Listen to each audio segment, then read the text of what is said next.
जो 60% आम आदमी है उससे आपने 60% टैक्स तय किया है, और जो रिच हैं, सुपर रिच हैं, उनसे आप मुश्किल से 2% टैक्स लेते हैं। तो कैसे स्वास्थ्य और शिक्षा पर खर्च होगा, कैसे ओपीएस लागू होगा, ओल्ड पेंशन स्कीम, कैसे विकलांगों को, गरीबों को 3,000 प्रति महीना मिलेगा सामाजिक सुरक्षा पेंशन।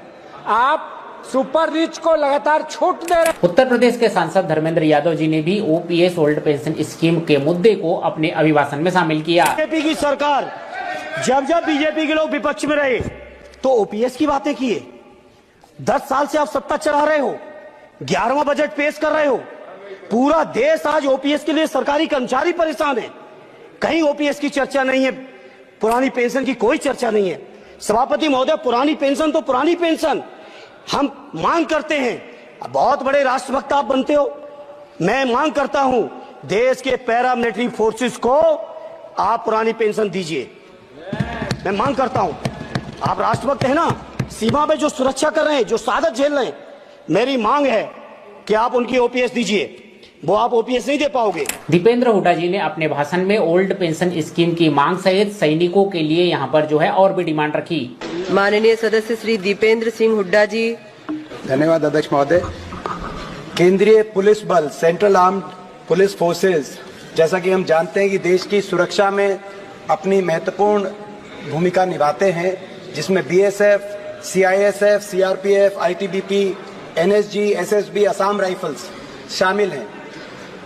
इन जो हमारे केंद्रीय पुलिस बल हैं, इनके ऊपर ना सिर्फ कश्मीर से लेकर नॉर्थ ईस्ट तक या नक्सल क्षेत्रों में, बल्कि सीमाओं, बंदरगाहों पे, एयरपोर्ट पे और यहाँ तक कि संसद की सुरक्षा भी अब इन्हीं के हाथों में दी गई है।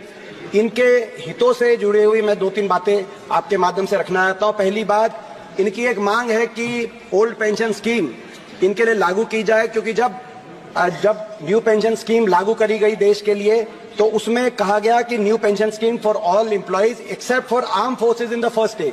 तो उसमें आर्मी, नेवी और एयरफोर्स में आज भी ओल्ड पेंशन स्कीम चल रही है, जो कि अच्छी बात है। लेकिन उसके बाद मिनिस्ट्री ऑफ होम ने ये क्लैरिफाई किया कि ये जो सीएपीएफ हैं, ये भी arm forces of the union है, ये भी भारत संघ के सशस्त्र बल हैं, ये भी आर्म फोर्सेज की परिभाषा में आने चाहिए। इसीलिए इन लोगों की, जब ये जो देश की सुरक्षा दे रहे हैं, तो इनके भविष्य की सुरक्षा करना भी मैं समझता हूँ हमारे देश का, सरकार का कार्य है। इसके साथ साथ ओल्ड पेंशन स्कीम के साथ साथ माननीय गृह मंत्री जी ने कहा था कि 100 दिन का अवकाश सुनिश्चित किया जाएगा ताकि शूटिंग के इंसिडेंट्स ना हो, लेकिन अभी तक उस पर कोई कार्रवाई नहीं की गई।